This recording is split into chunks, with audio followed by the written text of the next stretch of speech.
कैसे गाऊं शुक्रिया मेरे नंगल वाले दाता ने दीवाना कर दिया। श्री गुरु महाराज जी ने ऐसा ही दीवानगी का आलम चंडीगढ़ के प्रेमियों में भर दिया है। इन सब का उत्साह और प्रेम और श्रद्धा भावना देखकर ऐसा लग रहा है कि हम कुछ भी नहीं, छोटी छोटी बातें इतने प्रेम से कार सजाकर श्री गुरु महाराज जी को स्थान से यहाँ लाना, और वो कार अभी तक सजी हुई है, किसी को दिखाने मात्र से नहीं, उसमें किसी ने बैठना नहीं, जाने के समय भी उसी में श्री गुरु महाराज जी ने प्रस्थान करना है। श्री गुरु महाराज जी को जिस पावन स्थल पर बिठाया गया उसको बहुत प्रेम से सुसज्जित करना और अपने संपूर्ण भावों से उनको साकार उपस्थित करने के लिए सब प्रेमियों ने अपने अथक प्रयास द्वारा एक एक छोटी छोटी बातों का संपूर्ण ध्यान किया है। इन छोटी छोटी बातों को देखकर इसमें इनका प्यार परिलक्षित हो रहा है। श्री गुरु महाराज जी कभी भी हमसे दूर नहीं है। हम जितनी श्रद्धा और भावना से इनकी सेवा करते हैं,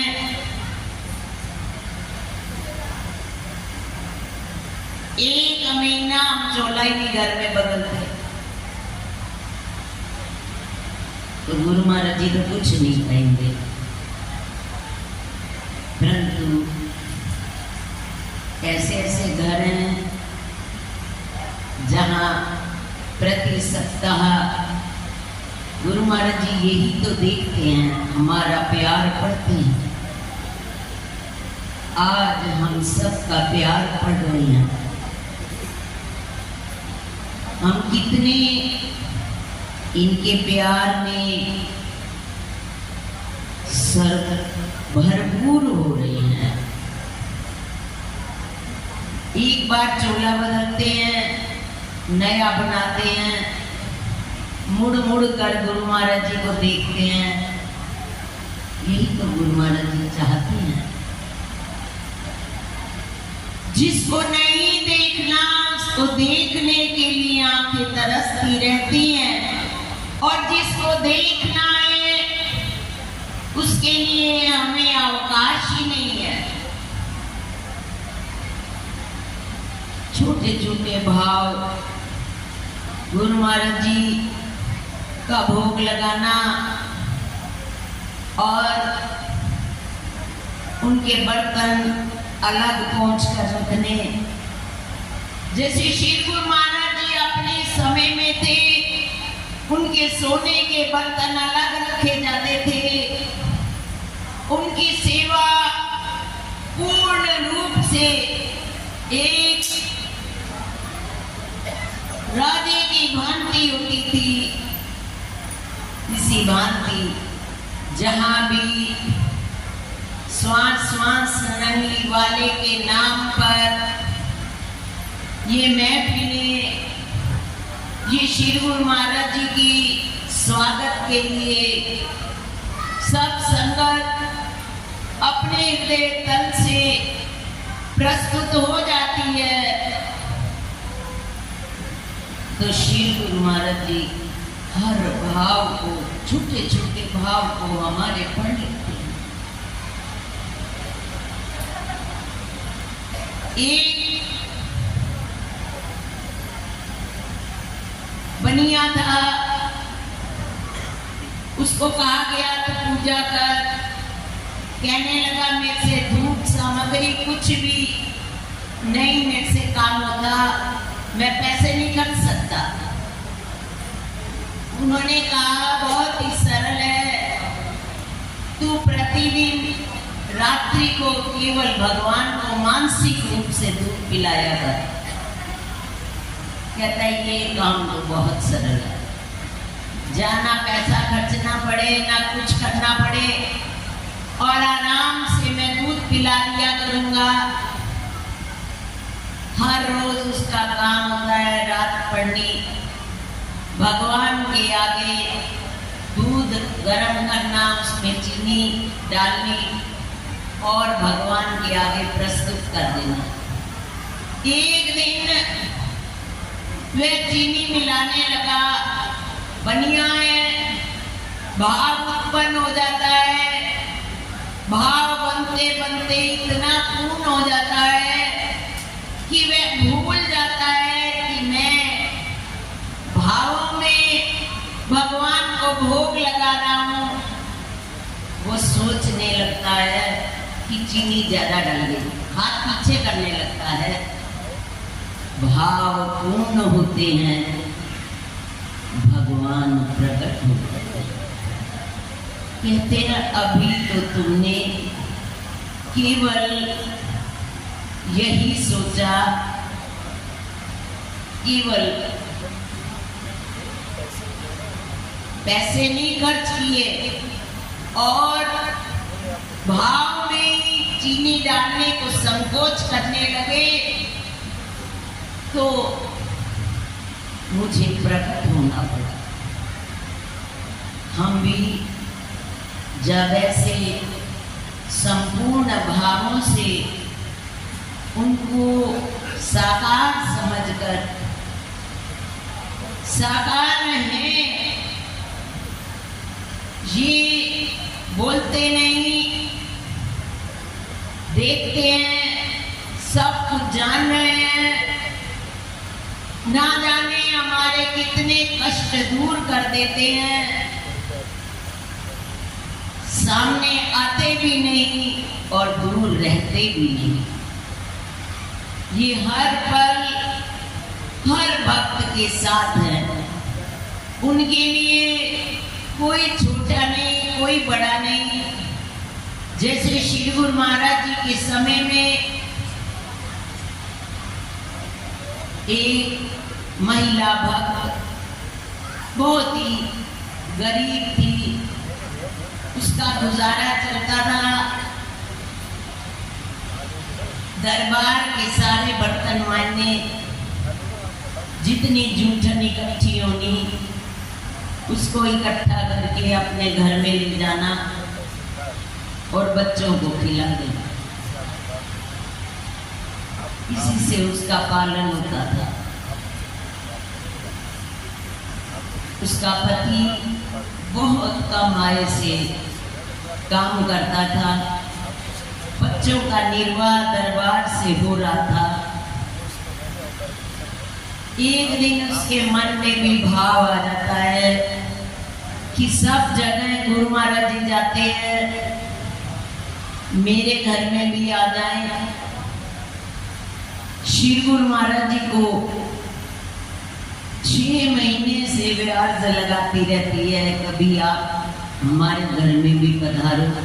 खाने को पैसा नहीं, पति से पैसे मांगती है। उस समय 1 रुपया भी बड़ी चीज होती थी। पति 1 रुपया दे देता है और वह थोड़ा थोड़ा राशन पानी लाकर भोजन बना देती है। गुरु महाराज जी का पता चलता है संतों को कि श्री गुरु महाराज जी इसके घर में आना है, वो दरबार से दरिया पलंग सब कुछ दे देते हैं, वह घर में जाकर सजा देती है।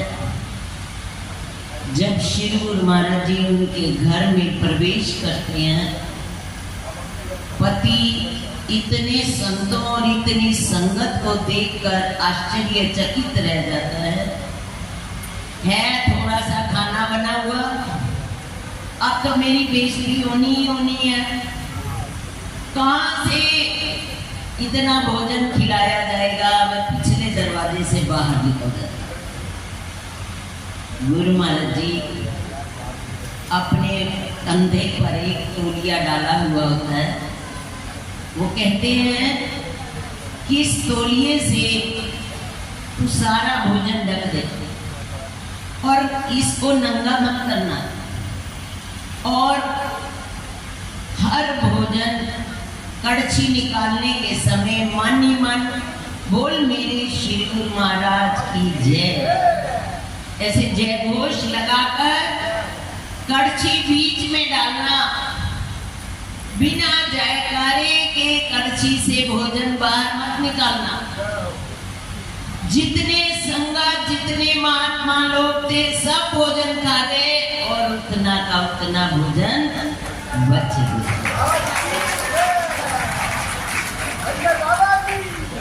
अब पति डर के मारे आ नहीं रहा, उसको ये लग रहा है कि मेरी बदनामी हो जाएगी। श्री गुरु महाराज जी पूछते हैं तेरा पति कहाँ है? बेचारी क्या बोले, कभी वह इस गली में घूम के चैन भी नहीं आ रहा, कभी उस गली में घूम रहा है, कभी उस गली में घूम रहा है। जब सब संगत विदा हो जाती है, केवल श्री गुरु महाराज जी जाने का समय होता है, तो पिछले दरवाजे से अंदर आ जाता है। तो गुरु महाराज जी कहने लगे मेरी शक्ति पर विश्वास नहीं, कहाँ घूम रहा था। श्री गुरु महाराज जी अपने समय से ही अनेक लीलाएं दिखाते हैं। उन अनेक लीलाओं में हम सब सम्मिलित हैं। आज भी जो श्री गुरु महाराज जी के जीवन चरित्र में जो कथाएं जो संतों की आ रही हैं, वो आज भी अनेक संतों के माध्यम से सार्थक है। उस रूप में नहीं तो अन्य रूप में श्री गुरु महाराज जी आकर सबकी बाजू थाम लेते हैं। हम कितनी उनकी सेवा करते हैं, कितना ध्यान करते हैं। ये चंडीगढ़ की सेवा समिति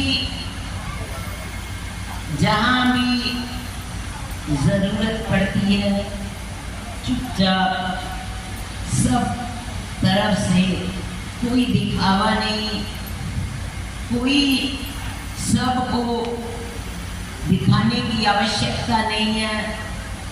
जहाँ भी जरूरत पड़ती है वहीं अपने आप को कुर्बान कर देते हैं। सब में नम्रता भाव है, सब में प्रेम और सेवा अटूट भरी हुई है। जैसे गुरु महाराज जी के समय में एक राम प्यारी थी और वह रात्रि को बर्तन साफ कर रही है और एक बस आ जाती है। सारा दिन इतना काम होता है कि सर्दियों की रात्रि होती है, सर्दियों की रात्रि में सब सो रहे होते हैं, रजाई तान के बस की आवाज सुनते हैं। यदि रजाई खोलते भी हैं तो मुंह पर अपने ढक लेते हैं। केवल राम प्यारी रह जाती है। राम प्यारी क्या करती है, जितनी बस के सदस्य आते हैं उनसे आधों को कहती है तुम दाल रखो, यहाँ चावल उबालो, और बिस्तरों वाले कमरे में जाती है, खुद ही ताला खोलती है, उनको कहती है भक्तों को बिस्तरे उठाओ और इस कमरे में चले जाओ। केवल वही राम प्यारी जाग रही है। उसको कुछ नहीं कि कोई जाग रहा है मेरे साथ या नहीं जाग रहा, और वह सबको भोजन खिलाने के पश्चात बर्तन मांजती है, सबको बिस्तर दे देती है। सुबह 4 बजते हैं। श्री गुरु महाराज जी को पता चलता है केवल राम प्यारी जगी रही, सब पूरी रात सोए रहे। जब राम प्यारी उसके सामने जाती है तो गुरु महाराज जी इतने प्रेम से उसे देखते हैं जैसे सारी कायनात, सारी रहमत भरी दृष्टि उस पर उड़ेल देते। जब उस पर संपूर्ण अपनी शक्ति उड़ेल रहे होते हैं तो एक संत उनके चरणों को छू लेता है, बस करे, अब सारा दौलत इसी को ही दिए जाएंगे। ऐसे ही ये चंडीगढ़ की सेवा समिति है, जहाँ कोई भी सब सो भी रहे हो।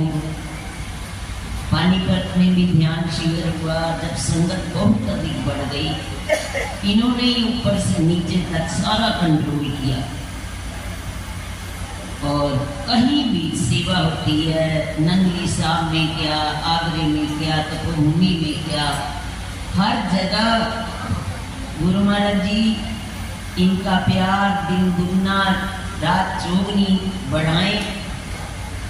श्री गुरु महाराज जी अपने प्यार में इनको भरपूर भर दें। एक एक, चाहे महिला भगत है चाहे पुरुष भगत, सब अपने अपने कार्य में नियुक्त हैं। गुरु महाराज जी इनके अंदर वो प्यार भर दें, वो विनम्रता और दीनता जिससे प्रभु प्रसन्न होते हैं, दीनों के दीन बंधु हैं, उस दीनता की चोटी तक ये समिति पहुंचती चली जाए। गुरु महाराज जी हमें महाराज जी कहते थे कि तू धूल बन जाएगी ना तो मेरे मस्तक पर चमकेगी, और यदि थोड़ा भी कंकर रह गई तो मैं मत्थे पर लगाऊंगी तो तू चुभेगी। ऐसे ही जो श्री गुरु महाराज जी की चरणों की धूल बन जाता है, वह श्री गुरु महाराज जी के मस्तक पर विराजमान हो जाता है। बोलो जयकारा, बोल मेरे श्री महाराज।